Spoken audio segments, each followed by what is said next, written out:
Baron, I feel like we've started this podcast already. We have. Don't worry about it. Come on through. It's part of the This has to stay in the podcast. Yes, this is the natural beginning of every podcast. Good. Yeah, no, we're really good at sort of, just starting professionally. Hi, welcome to That Reminds Me Of, a podcast about film and the films that remind us of that film. You're here with Baron and the Doc. And the Maestro. Do we need another drink? Yes, we do. Yeah. Welcome to the show, Baron. How are you? I'm really good, Doc. I'm really good. We've already started our conversation with Joe and Indi. Thank you. I was like confused about Indiana or Indi. No, It's fine. We saw your film last night. It was a really special screening, I thought. It felt like you had family there and all the people that were involved. A lot of horror fans had showed up as well, and it just had the perfect vibe for premiering your film in Australia, which we should say is You'll Never Find Me. And this is not your first premiere. You've had a world premiere as well, right? Yeah. Yeah. We premiered about a month and a half ago at Tribeca, which was amazing. But it was so good playing in Australia for an Australian crowd, and having some family be able to come and see it was great. It was actually in many ways quite a lot more nerve-wracking. Yeah, it was. I found. Yeah, it's kind of like, Tribeca is across the other side of the world in New York. So you kind of go there and you go, stakes are low because we don't know a single person here, so it's fine. But yeah, we had a few more people that we knew, a few familiar faces last night, so it definitely was more nerve-wracking, I think. Which screening is here. really interesting. Can you tell the audience and us how you pitched this film, or what you would say the synopsis is? So this film is set on a dark and stormy night at the back of a isolated caravan park in an unnamed part of Australia. And basically the film is about this solitary resident, this older man living at the back of the caravan park who has a strange woman come and knock on his door in the middle of the night. And the film is an hour and a half in continuous time of you watching these two characters interact with each other and try to discover each other's motives. So that's the film. It's two characters, one location, and that kind of typical dark and stormy night premise that we have a bit of fun with in the movie. So tell me if I got this right. It was written by you, Indi. Yep. Directed by you both. Yeah.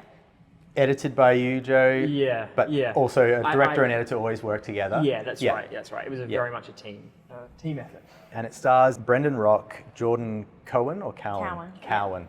And you've worked with Brendan Rock on a few projects. We've seen a couple of your previous shorts with him. Yeah. It's great to see him back again. Yeah, it's fantastic. And of course you've worked with Jordan as well, right? On a previous short. Yeah. Tell us a little bit where this all started. There's a short film that exists with these two cast members. There's some similarities there perhaps in setup.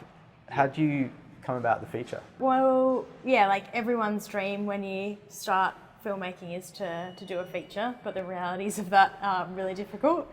We started with short films and we kind of always had that in mind, that goal of doing a feature, but we always thought it was a very far off prospect, and everyone says how difficult it is to get the funding together, which is very true, and you kind of often get stuck in development limbo where you've got this great idea and a script but you can't get cast attached, and because you can't get cast attached you can't get financing and years pass and all that kind of stuff, which is just the reality of filmmaking. But we made a short film with Brendan Rock. Our first short was with him, and we really loved working with him. It's called Cool Connect. Yeah, Cool Connect. And that was just like a straight drama, a 16-minute one-take conversation between two people.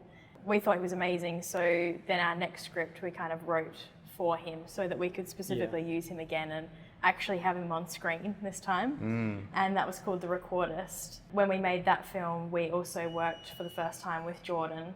We'd seen her in another local short film. We thought she was amazing. So we made that short film with the two of them. We really loved working with them, and we think they're both uber talented. So then we thought, okay, let's do a feature and we'll write it specifically for these two actors that we know, because we already know they work really well together. We already have a shorthand with them, and we think they're really talented. So we kind of had this idea because we went over to Austin Film Festival in America for Cool Connect, our short film, and there's a filmmaker over there, Trey Edward Schultz, who has made a series of amazing films, but he was premiering his film Waves at the festival. And we're really massive fans of his because of It Comes at Night. We'd watched that film, we loved it. Yeah. And so we saw his name in the program, like, oh, we've got to go see his new film. And after we saw that, he did a Q&A and he kind of talked about how he got his career kick-started. And it was because he did a micro-budget feature. And he got his family and friends together, shot it in his family home. His auntie was the lead actress, who's amazing. He starred in the film, which we would never do because we're terrible actors. But that means you've tried it. High school. Okay. I dipped my toe. Later. Not a good idea. Yeah, so we went back. We watched Krisha. That was the name of his micro-budget feature. It it had amazing festival success when he made it, and basically, launched his career. And he did it all himself. Basically because he was like, I just want to do it now and I don't want to wait to get the financing together. So we thought, oh, this is interesting. This is something people do, okay. And we kind of looked at a few other filmmakers. I know Mike Flanagan did a similar thing. Yeah. We were like, okay, this is a path that some people have taken and it seemed Which was to the work. Mike Flanagan one? Was that Hush or is it before that? I think it was before that. Before Hush. Yeah, I can't remember what it was I need to called. look that up. We watched it, didn't we? Yeah. Or was it? Of course. Yeah, we just thought, okay, this is really cool that people can do this. And then the seed was planted and we thought, yeah, all right, we're just going to do it now. The common thread between Cool Connect and the Recordist was a lot of dialogue. The Recordist was kind of us doing a hybrid. The first kind of half of the Recordist is a lot more visually driven, and then it kind of culminates in a long dialogue scene in a restaurant.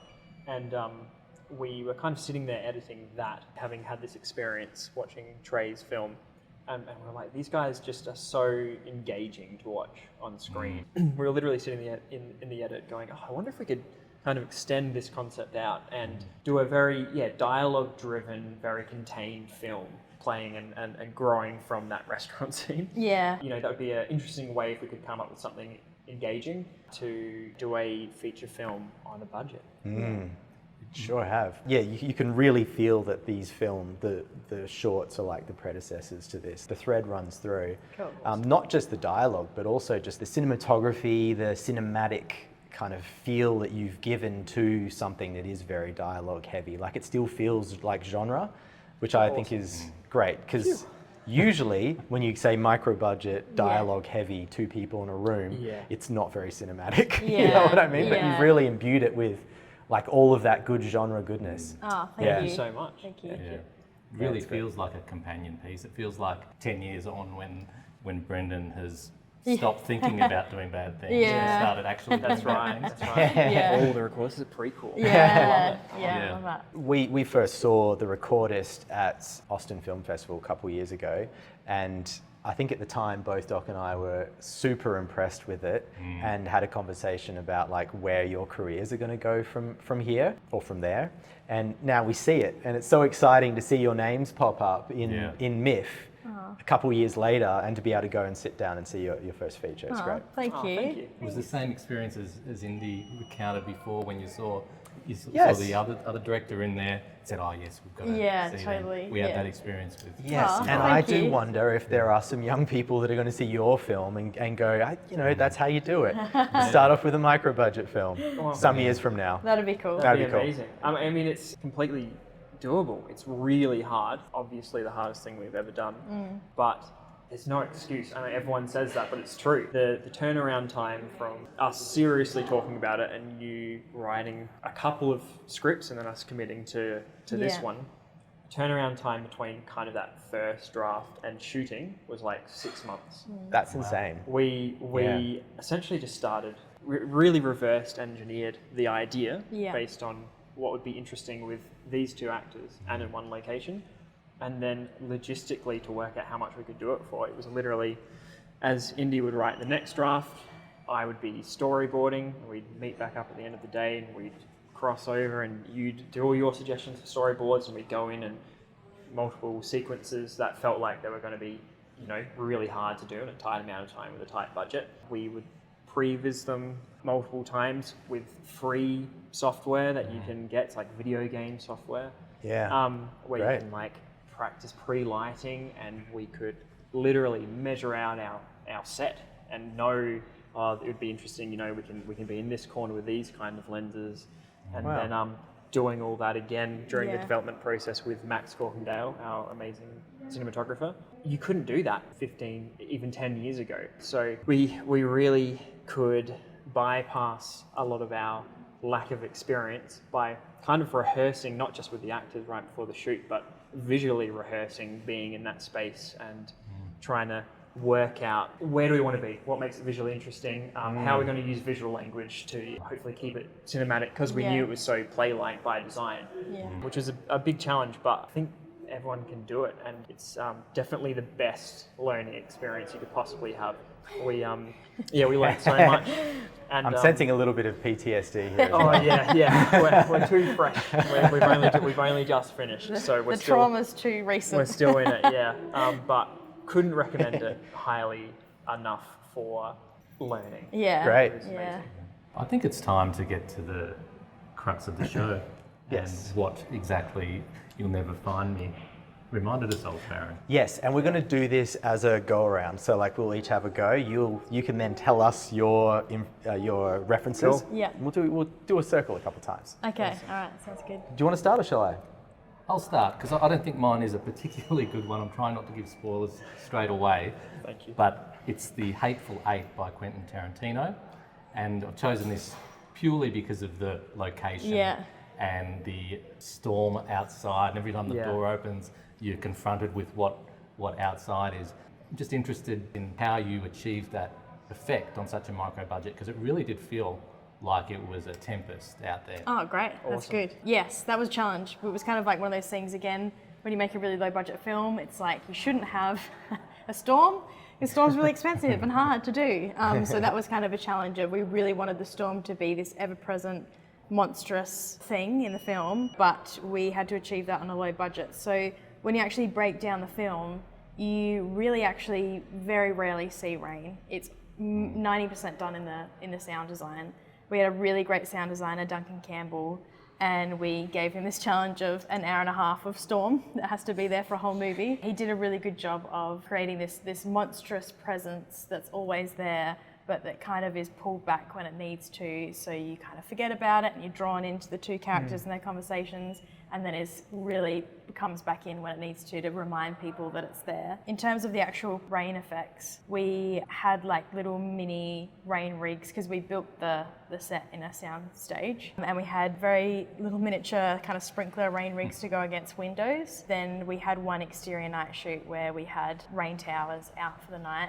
And then it was also enhanced by VFX to kind of sell the effect a bit more, create windy trees and all that kind of stuff. Awesome. But largely it's sound design, and it's one of those things that on a lower budget we really wanted to lean into the sound, because we knew that sound is 90% of a film experience, and you can kind of really create a world without necessarily seeing it. So Duncan did a really good job of that. Yeah, again, it kind of comes down to that by necessity, having to really plan. If we'd kind of gone, you know, it would be good to see storm here, it'd be good to see storm here, and we'll just decide it in the edit, that's great. That's a really great creative way of doing it. And if you can do it, sweet, work it out in the edit. But by necessity, we just really needed to go, we feel like we can have this much gap between seeing it the first time, seeing it the second time, before the audience starts to not believe that it's there. It was all done very efficiently, pre-planning very specific angles to get away with it. Almost every time you see outside, from any other angle, it would look ridiculous. Yeah. It would look terrible. It's so important that to get that right, because it's like another character of the film. Yeah. That's the reason why she can't leave, because it's so scary that you really can't leave, so you understand that. The other thing that reminded me of The Hateful Eight is that you're forced to be dialogue heavy and rely on great dialogue, because you're trapped in that room. Thank you. If The Hateful Eight is sort of the reference for the claustrophobia of a storm trapping everybody in, then I think my first non-spoilery one is 10 Cloverfield Lane. Oh, yes. And like if you've got a confined space where you've got an older man and a young woman, and there's escape is like on the mind the whole way through, I feel like you have that great dynamic between those two types of characters in yours as well. Awesome. Yeah, we love that film. And yeah, they did such a good job of, as you said, keeping interest when it's in a single location. Like, it's such a hard thing to do, and it does not cross your mind once when you watch that movie that you're in a single location. You know what I mean? Sometimes you watch single location films and you're a bit like, I want to see something new, because we're so used to fast cutting and scenes that last for 3 minutes max, and now we're here and we're driving here and going here. That's just cinematic language that we're used to. Yep. So when you watch a movie that's set in a single location and that does not cross your mind, like in 10 Cloverfield Lane, it's pretty amazing. And yeah, they managed to keep the excitement up in that movie from woe to go the whole time. It's an awesome film. I love that movie. We've got a little bit of background music with some Yeah. people talking downstairs, but let's ride through it. I think There's going to be a We've got screening live coming with it. up soon. That's what's happening down there. We're going to start lining up. It'll probably get noisier as we go. But Ambience. yeah, exactly. That's right. So can we throw to you two? Yeah. Yeah. Maybe start with you, Indi. Yeah. Any references that were like top of mind for you? We mentioned the film before, but It Comes at Night. We love that movie, and again, similar to what you guys were saying, it's essentially a single location film. There's a lot of dialogue in that film, and it also has this kind of underlying tension the whole time. You never really feel like you're bored in a single space. But the thing that we really love about the movie is that even though it's in one location and it has minimal characters, it just feels like through the dialogue and references and sound design and everything, it feels like there's a broader world around them, and that things are going on in that outside world and you're kind of trapped in a little bubble. It feels like it's always meant to be in that house and in that space. It never feels like we're missing out on something else. Yeah, really great movie. And there are also aspects of that film, like their use of practical lighting, that we really that's a love. big one. They Yeah. really let true dark be dark, and that doesn't happen all the time in films. Usually it's like they switch the light switch off and it's blue, you know what I Yeah. mean? And it's Yeah. like, who goes to sleep with that much light on the room, you know?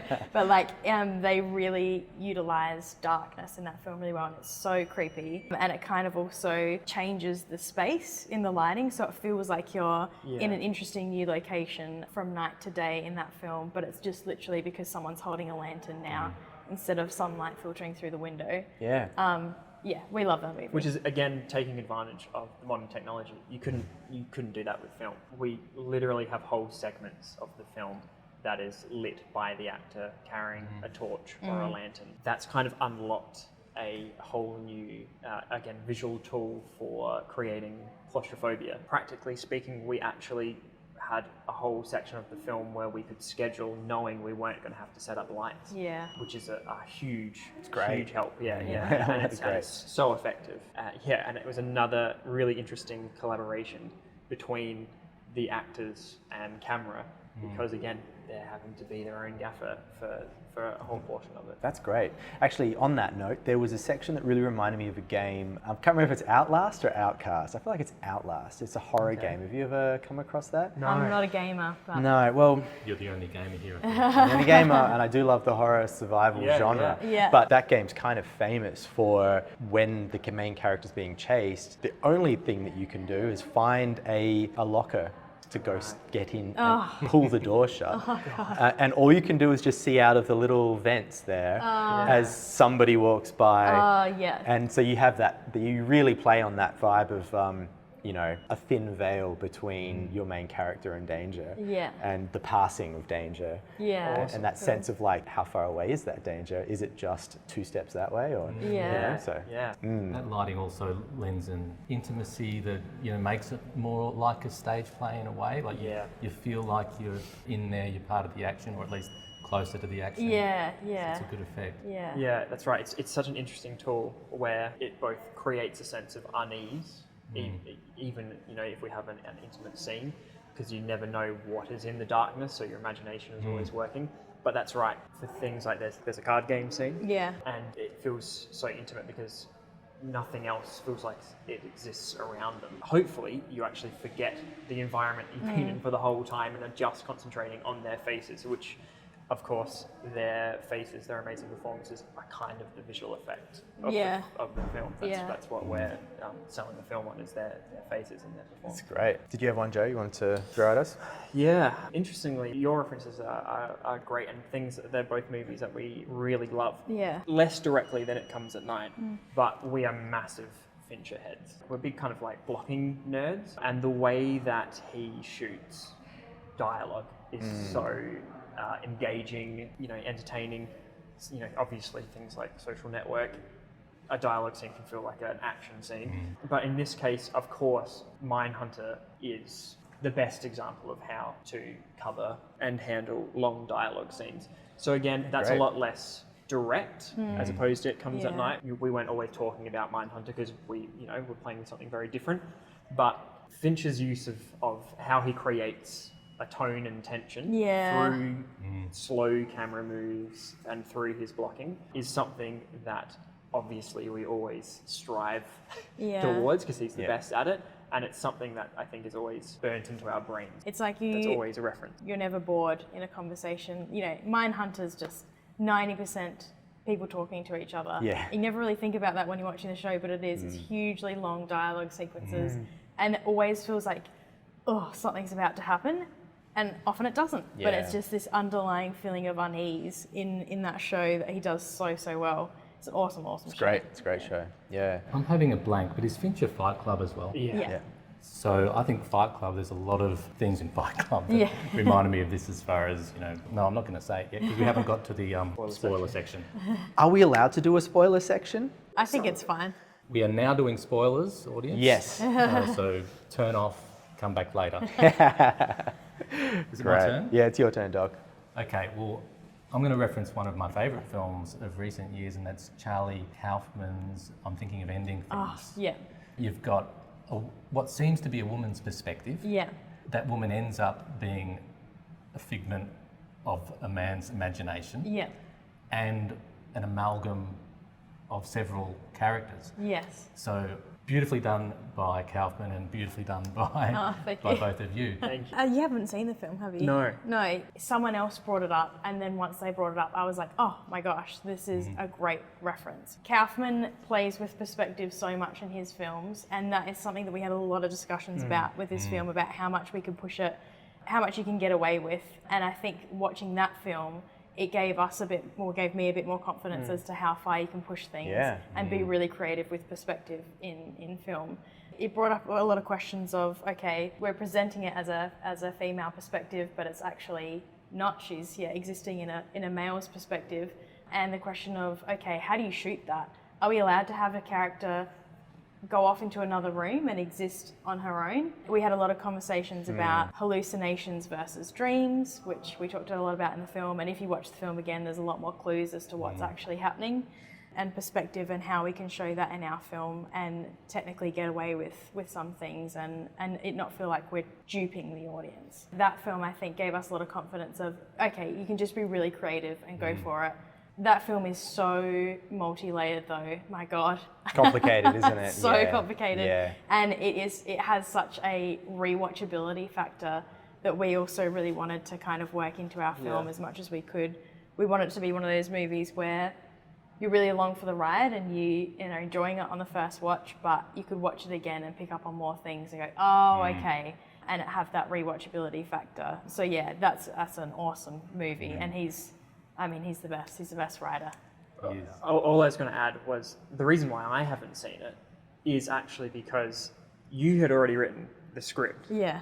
And you watched it. And although that stuff is incredible because it is kind of like, not that you should need permission, but it gives you creative permission to push something and you go, okay, there's a certain, at least, portion of the audience that is willing to go down on that kind of journey. Yeah. There were a few references that came up as different people read the script that we kind of committed to not either watching them or over-analysing them. I know this is jumping back, but with Hateful Eight, we had missed that when it was out in cinemas. And it was something that came up because of that whole, it's very dialogue driven. But again, we were really trying to not analyse things that felt at all related to our film, because when something is so stripped back, we just knew it was going to be so easy for it to feel like it was copying something. Yeah. So it was a tricky balance. Let me assure you that it doesn't feel like it's Okay, copying. good. It doesn't feel derivative in any way. Yeah. Your film's a completely different film, and it's just that it's got some of these jewels that make you think about a great film. Yeah. So that's completely a positive. It's an amazing movie, and definitely, the idea of perspective and playing with perspective is kind of like, okay, you can do this stuff. Some people would watch I'm Thinking of Ending Things and go, what the? You know, it's a really out there movie. It's not a broad film, that one. Like, yeah. it's, you know, not for everyone. But that's when for sure. you like it, you kind of love it. You know what I Yeah. mean? Like, there's no middle ground with those kind of movies. Just very cool, very creative writer, crazy, insane mind of that guy. All of his movies. And I guess this kind of multi-layered, you know, hopefully for rewatchability type storytelling, 90% of our edit process was actually making it for the second watch. Yeah. As an audience, how you drop those things in for the rewatch really is effective, because in our first watch, you're sort of seeing things and you can't quite, and hearing things, and can't quite place, you know, you feel like there's meaning all around you, but you can't quite access it yet. I feel that whatever strategies you've done to layer it have been successful. Thank you. Yeah, it was a lot of testing, wasn't it? Trial and error. And especially in the sound design stage. And we always knew we were going to do a lot with sound, a lot with Duncan. The other thing was watching movies. We were referencing Fightclub and stuff like that. You know, Shutter Island was another one. Yeah. Watching movies that you know have a big old twist in them, and going, okay, I'm pretending I've never seen this film before. The amount of heavy-handed clues that they put in that film that you just do not think about the first time you watch it is amazing. Interesting. So we did a lot of that and went, oh my God, how do we not think of this when we were first watching this film? It's really interesting what people just don't pick up on when you're watching something for the first time. And we tested a few things that we went too far on, Yes. and people did notice stuff, especially again in sound design. Yeah. But we actually ended up with some pretty overt clues when you re-watch it. And that's not to say I'll ever have a clear idea of how overt they are. It's just we did things that we were like, well, we should test this out of interest, but obviously this is way too far. Yeah. There's some pretty crazy stuff in the sound design. There's a lot of stuff in the storm. That was a much bigger challenge than for Duncan than just a storm. There's a lot in there that had to be not noticeable in the first watch, but hopefully something you do start to pick up on. Like if you play the movie backwards, it tells you what's going on. You know, it's layered into the sound. That's right. Yeah, great. Yeah, that's right. It's That like would the Fruitley's order from Spy Kids.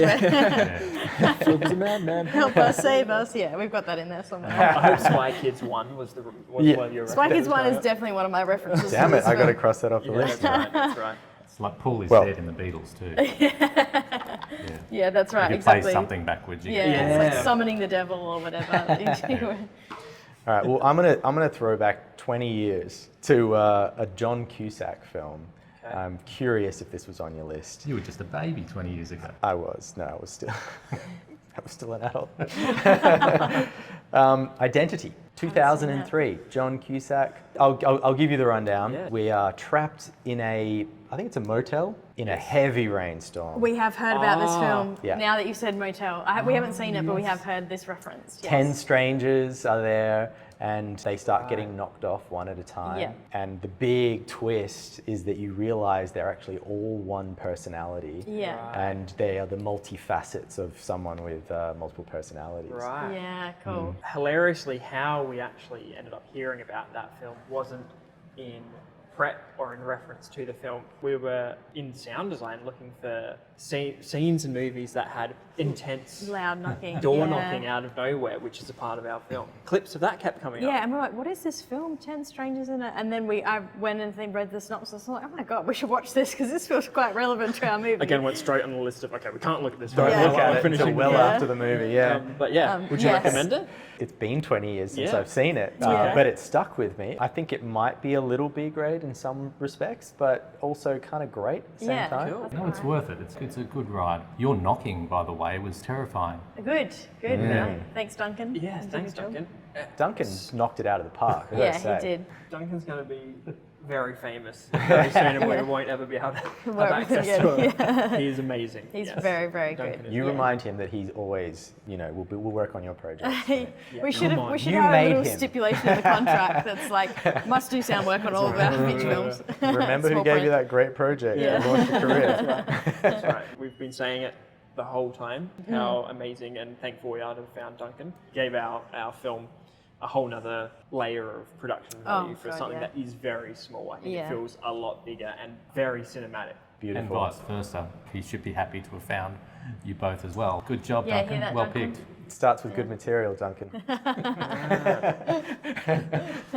Did you two have any others that you thought worth mentioning? It's technically not a film, but something that we looked at a lot was the famous Two Storms episode of Haunting of Hill House, the Mike Flanagan show. There's a great single take episode of that show where I guess it's like a bottle ep, isn't it? Where there's kind of two timelines running at once in this one episode, and you kind of divert from the usual pace and storytelling style of the show to kind of sit in this episode that is just conversations. It's just conversations taking place during a mammoth storm. The sound Can't remember design that episode. I is know the show well. awesome. Episode 6. Okay. Episode 6, they're in a funeral home. Oh yeah, I do remember. And then Yeah, they're also in the house back they're in being time. haunted in the funeral home, and Yeah. it's a single take. Yeah. Yeah, I do remember that. It's Okay. absolutely Yeah. epic, and the sound design is so cool. And we literally were just watching it from a practical perspective of, okay, when a character walks near a glass window, oh, it sounds different here, and then they walk into a larger area and you can hear it echoing. And what makes this storm so scary? And we sat there and rewatched it and went, oh, that boom and that distant thunder sounded really cool. What about that is creepy? Just from a really practical way of going, okay, what makes a storm scary and what makes it just background sound? What are the differences? So That's cool. an awesome And there's episode kind of like TV. a fantastical element to the design of the sound of the storm Yeah. that was very dreamlike. That Yeah. we took a lot of inspiration from. And Mike Flanagan's stuff in general, he has the scary, creepy stuff going on all the time and everything that he makes, but he has a lot of monologues as well. So it was kind of just interesting to see someone else using monologues in a thriller horror territory, and just how you do that and how you pull it off, but also keep tension up there. I'm really struck by the amount of, well, it's like you've gone out, you've identified the filmmakers and the films and the shows that are close to what you're trying to do, and you've really put the work ethic into like analyzing what they've done, what works and what doesn't. It's a lesson for all filmmakers, I would say.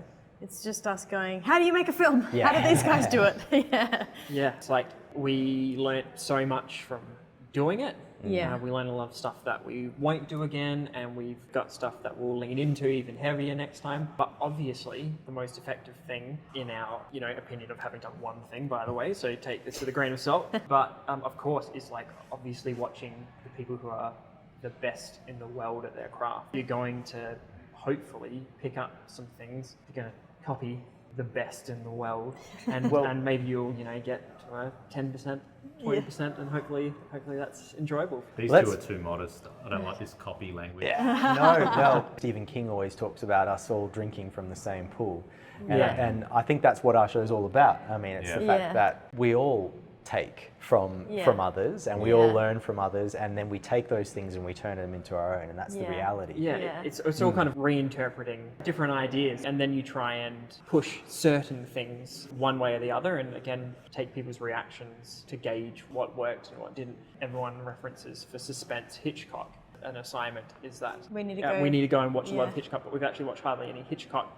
But really, through people like Fincher, Yeah. who studied Hitchcock, we really have seen a lot of Yeah. Hitchcock, because Yeah. everyone by osmosis is reinterpreting and taking elements of that and 100%. putting their own twist on it. Yeah, yeah. Well, the history of film is the language that everyone's using. So that's all Yeah. you've got in a way. Yeah. It's just a matter of picking bits. Have you seen Rope? Because it's a single location Yeah. film? Yeah. When I was researching single locations, that came up a lot. And conversations in a single location, but we haven't watched it. I think you would love it. Yeah. You would Yeah. love it. Yeah. Another on the one list. people have said, another classic is 12 Angry Men, because I think it's real consecutive time even. Yeah, I don't know. So, Haven't seen anyway, it. Very Yeah. dialogue-driven Yeah. classic film. Yeah. that we've got. Do you want to go one more round? Do we have any more references? There are lots of bits and bobs from things, but they're probably the closest. A film that means a lot to us is Enemy. Have you Oh, guys yeah. seen Enemy? Denis Villeneuve's film with Jake Gyllenhaal that they just snuck in before making Prisoners. Just casually making one of the best movies of all time. We love Prisoners. Yeah, We're Prisoners is amazing. hardcore fans. But that is nuts, and that plays with the interpretation of perspective and your main character's mind in a really interesting way. That film, we finished watching, we loved the experience of it, which is important, remembering to make the experience the first time, hopefully as engaging as possible, and we're trying to keep that in mind and not just be like, clue. That movie we had to talk about for a long time, We had and no we idea. had to go and watch YouTube videos and people explaining it. And then watch it again and go, oh, okay. That's right. But that is a film where they knew it would not be for everyone, and they knew that whole portions of the audience wouldn't know the creative direction that they were taking it, but they just developed their own internal logic and really committed. Yeah. And at the end of the day, obviously it's tricky because it's commercial. Yeah. Like you need to make something commercially, and you know they have Jake Gyllenhaal, so they can sell it off his face. But that is an arty movie, and at the end of the day, it's also art. So it's a tricky balance, but that to us is just one of the bravest films ever, and we love that. Some people hate it, and the people who love it really love it, and we're definitely in that camp.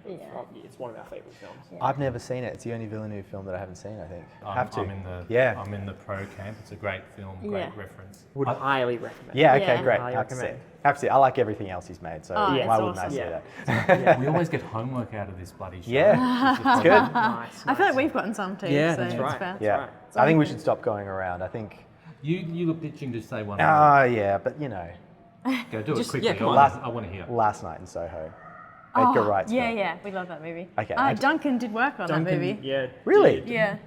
Foley Foley? on that. I think we could be Yeah. wrong, but yeah. There you go. I'm glad I said it. Awesome movie, super duper energetic. Edgar Wright growing up, Hot Fuzz, Yeah. Yeah. my top 5 movies of all time. I will say that I don't think Last Night in Soho is my favourite of his films, Yeah. but it's still great. There's a lot of parallels to what you've done with this film. I think in that movie, the super creative sound design in that movie, and they have some really creepy, I hadn't really heard before, like echoey voice effect, you know. That's a lovely name. That's a lovely name, you know, that was Yeah. actually really creepy and unnerving. Yeah. I hadn't heard anything like that before. Yeah, sound design wise, like his interpretation of what does it sound like to be in a dream, so cool. Yeah, Really cool. awesome. You had one last one, so I'm going to do a Okay, really great. quick one. Do it. I'll do it quickly. The Machinist, that film with Christian Bale. Yeah. when he loses all the weight for it, a man haunted by his past. Yeah. He's hallucinating with different people from his past Again, appearing. we're the worst film fans in the world. We haven't seen it. I thought you were about to say Duncan worked on it. He's done everything. Yeah, no, haven't. Have you seen it? You haven't seen it? No, That was I an know. assumption. I know. I that- assumed you hadn't I seen know it. the premise though, and I think it sounds like it plays a lot with perspective and like kind of leading the audience down a garden path and then pulling the rug out. Yeah. We need to watch that movie. Thank you so much for joining us. Thanks so much. Thanks so much for having us. This is a lot of fun.